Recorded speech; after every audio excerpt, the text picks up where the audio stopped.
wanavyonifariji, wanifanyia amani. Umesema ya kwamba hutaniacha, sababu mimi ni mboni ya jicho lako.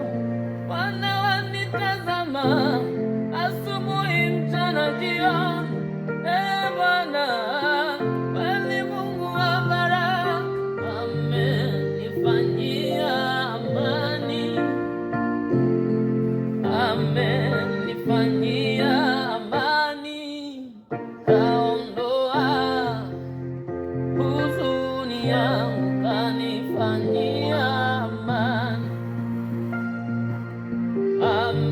amenifanyia amani,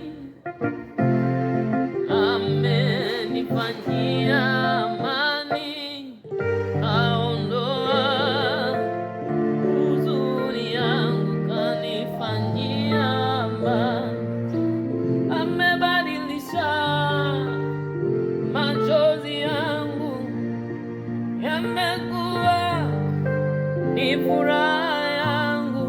Oh, Yesu amenipa furaha, kanifanyia amani, amebadilisha huzuni yangu, imekuwa ni furaha yangu. Oh, Yesu amenipa furaha,